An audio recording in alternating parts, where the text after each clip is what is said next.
Saya baru je balik daripada pasar. Tengok apa yang saya dapat. 2 ketul kepala ikan merah, ikan jenahak. Besar, memang besar. Segar, memang segar. Tengok dia punya isi pun kita dah tahu dia ikan yang cantik. Kita tekan sikit, dia naik balik. Nak masak apa? Seketul besar macam ni. Dah lah susah nak masak. Tengok kepala pun scary kan? Okey, kita nak buat kari kepala ikan mamak.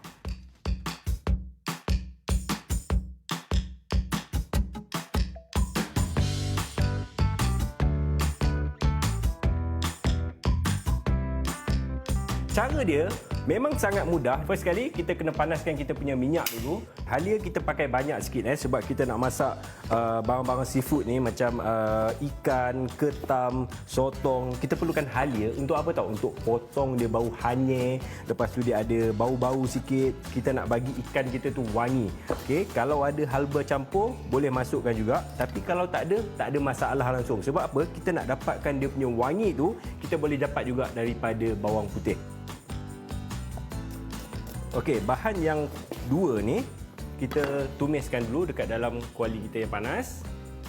Pakai kalau nak pakai minyak masak biasa pun boleh, minyak jagung pun boleh. Cuma dia tak sesuai kita nak pakai minyak zaitun ke minyak matahari, itu memang sangat tak sesuai untuk kita buat masak kari.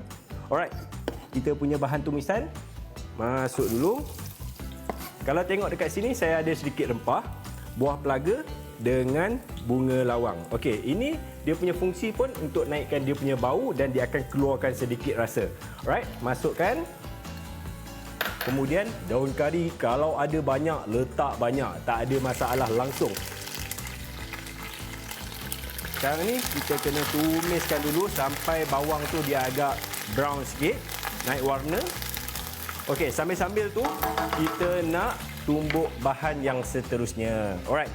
Eloknya kalau nak masak benda-benda yang bertumis ni kita pakai bawang kecil ataupun bawang merah kecil ni, orang panggil apa? Shallot kan?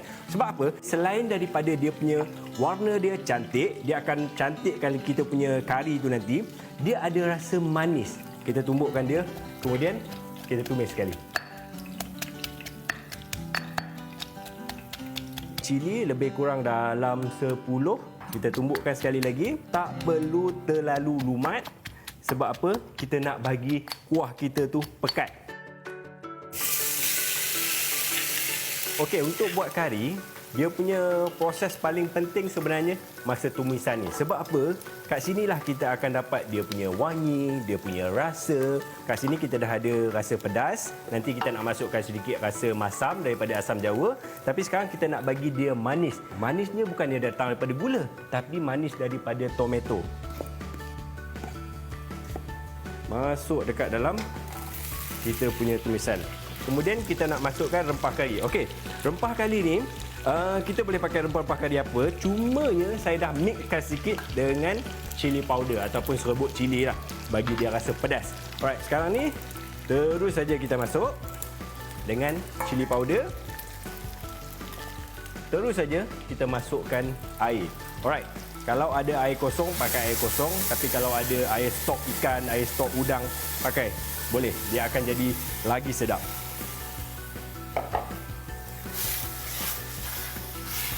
Proses ni sangat penting. Proses tumisan. Kita nak bagi dia rasa, kita nak bagi dia bau. Dan kita nak end product kita tu, bila kita dah makan kari, dia tak ada rasa rempah tu mentah lagi. Itu yang paling penting bila kita makan kari. Kemudian kita nak bagi dia masam. Alright, sekarang ni saya pakai asam jawa saja. Air bersih, kita gaulkan sampai dia keluar dia punya biji-biji tu semua.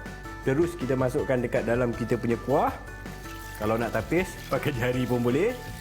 Masukkan saja. Inilah orang cakap apa? Air tangan kan? Alright. Kemudian kita besarkan dia punya api. Okey, kita nak masukkan bahan yang seterusnya. Daun ketumbar. Kalau boleh, cari yang dia punya batang-batang ni besar-besar. Dia punya batang ni jangan buang. Kita ketuk.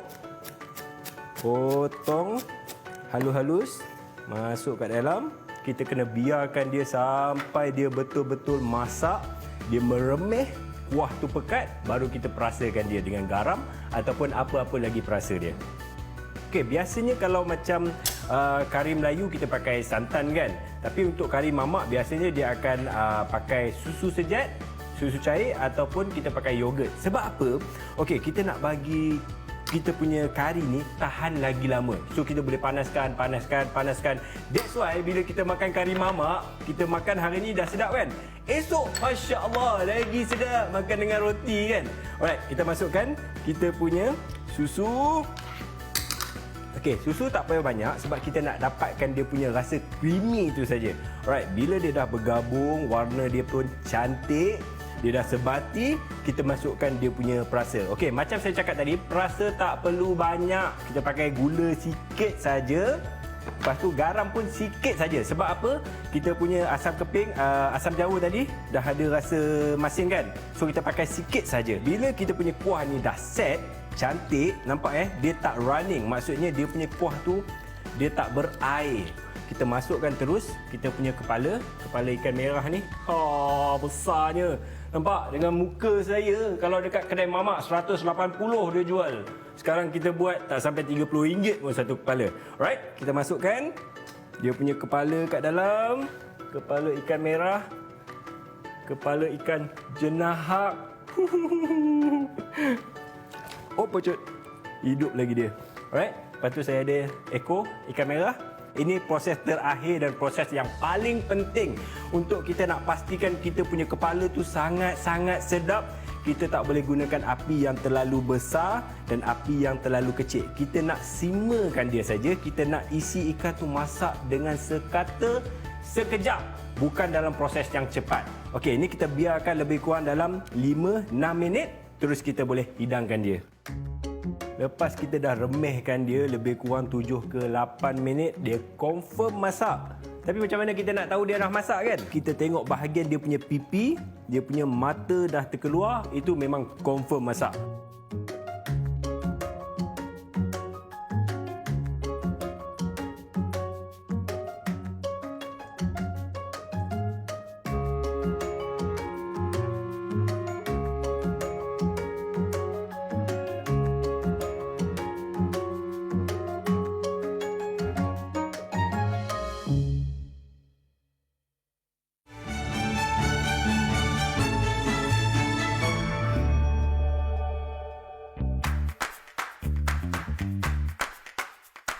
Disebabkan saya dapat ikan yang sangat segar hari ini, kita nak teruskan kita punya menu dengan ikan juga, tapi kita nak buat kerabu mangga.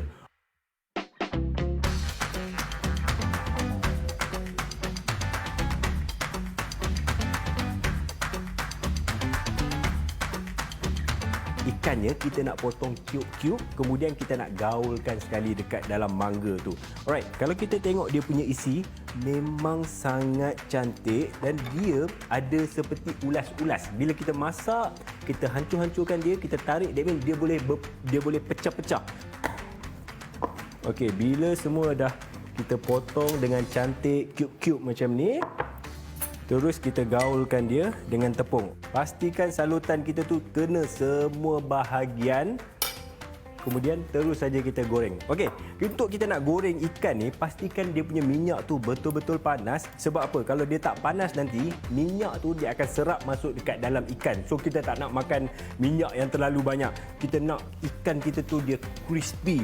Dia rangup dekat luar tapi dekat dalam dia masih lagi juicy. Alright, masukkan. Kalau kita tengok dia punya minyak memang sangat cantik ya. Kita letak je ikan, dia terus menggelegak. Macam mana kita nak tahu dia masak? Bila kita letak ikan tu dekat atas dalam minyak, dia tenggelam kan? So bila ikan tu timbul nanti, terus angkat. Sebab apa? Dia memang cukup masak.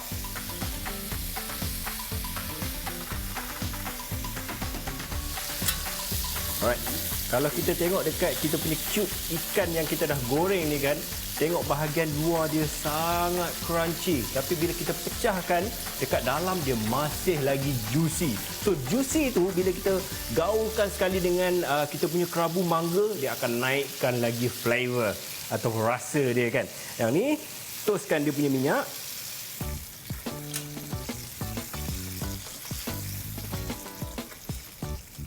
Okey, untuk mangga mudah saja. Sebenarnya kita kena kupaskan dulu dia punya kulit ni. Kemudian kita teruskan saja. Kita pakai peeler juga, so kita tak payah nak buat kerja 2-3 kali kan. Mudah. Sebab apa? Kita akan dapat saiz nipis tu sama setiap helai mangga tu.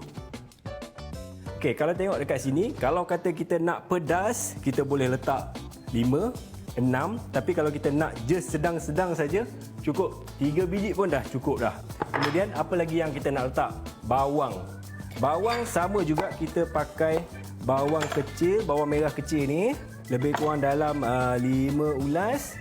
Kemudian saya nak tambahkan sikit halia sebab kita ada ikan tu kan. Ikan ni dia ada sedikit hanyir, walaupun kita pakai ikan tu baru, tapi kita pakai tak payah terlalu banyak. Lebih kurang dalam 2 potongan ataupun 2 nipis ni kita masukkan dekat dalam.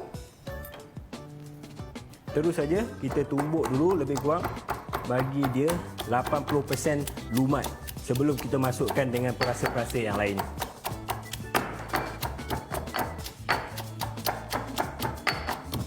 Kita tumbukkan saja dia lebih kurang, tak terlalu lumat, tak terlalu halus. Okey, ini dia akan bagi rasa lagi.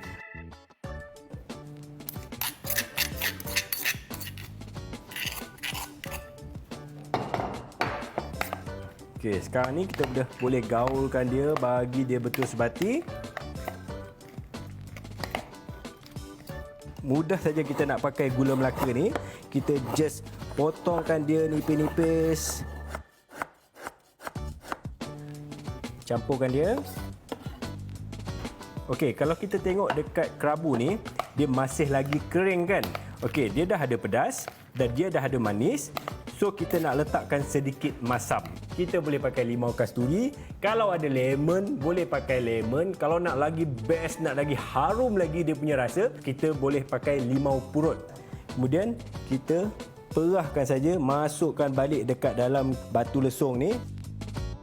Kita letakkan sikit garam. Gaulkan sekali dalam ni. Kita jadikan dia dressing.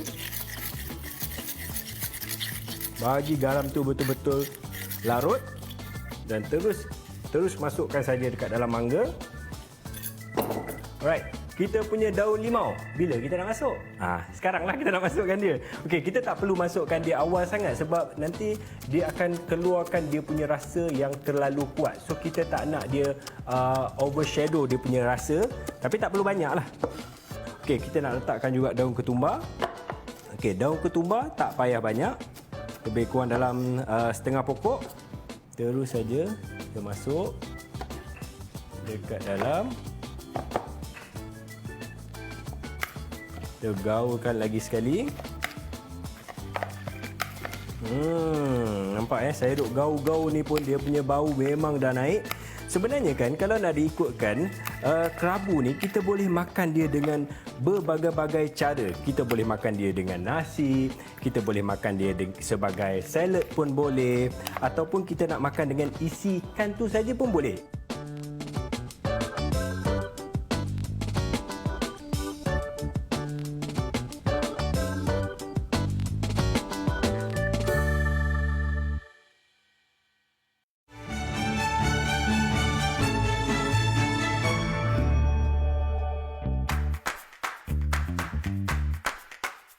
Okey, untuk resipi yang terakhir, kita nak buat resipi yang ringkas saja, tapi boleh dikatakan kebanyakan orang suka. Kita nak buat cai.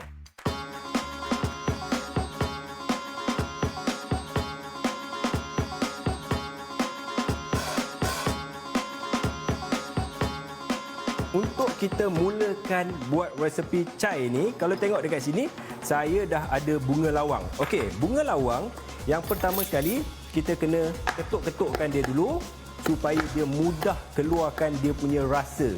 Okey, lepas tu kita ada juga buah pelaga ataupun cardamom. Kita kena ketukkan sikit supaya dia pecah dan dia keluarkan dia punya rasa yang ada dekat dalam. Okey, yang ni kita masukkan semua.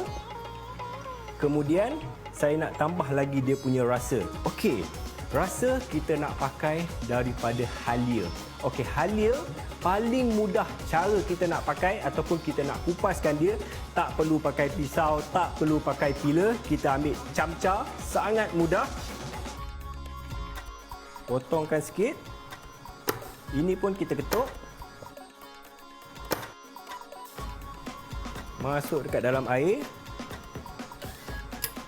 Kita masakkan dia sekejap sampai air tu mengelegak, baru kita boleh masukkan chai ataupun kita punya serbuk teh. Kalau kita tengok buah pelaga tadi pun dia dah mengembang kan. So dia memang dah keluarkan dia punya flavor, rasa dia tu. Kemudian kita nak masukkan teh. Tengok serbuk teh saya ni pun kita dah tahu dia punya kualiti sangat cantik, sangat fine. Okey, kita pakai lebih kurang dalam 2 camca ke 3 camca teh. Kenapa saya masukkan saya punya serbuk teh dekat dalam air rebusan ni? Saya tak lalukan air yang kita dah rebus dekat dalam cerik tu saja. Alright. Dia punya fungsi sebenarnya bila kita rebus, dia akan mengeluarkan warna dia tu yang lagi terang, dan kalau dapat bau, dia punya bau tu beraroma. Lepas tu kita nak letak manis dia. Okey, manis dia boleh pakai gula perang ataupun gula putih. Okey, gula putih kita letak lebih kurang dalam 3 camca, 4 camca. Tengok juga, kalau nak lebih manis letakkan lebih, kalau nak kurang, kurangkan.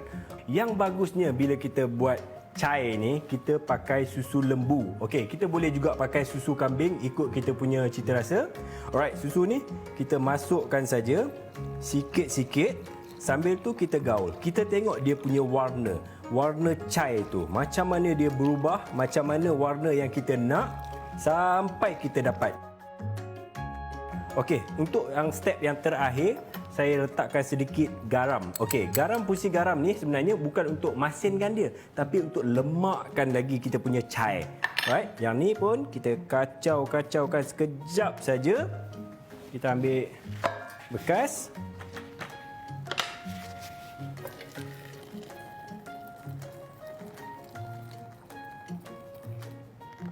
Okey, bila kita dah tuang ni, sebenarnya kita tak bolehlah terus minum sebab kita ada serbuk-serbuk teh tu.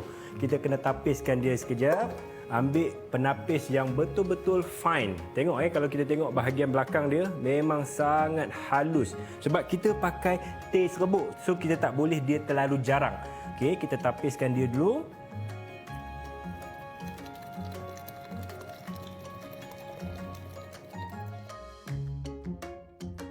Kemudian kita ambil satu lagi bekas, kita nak tarik dia, kita nak bagi dia berbuih.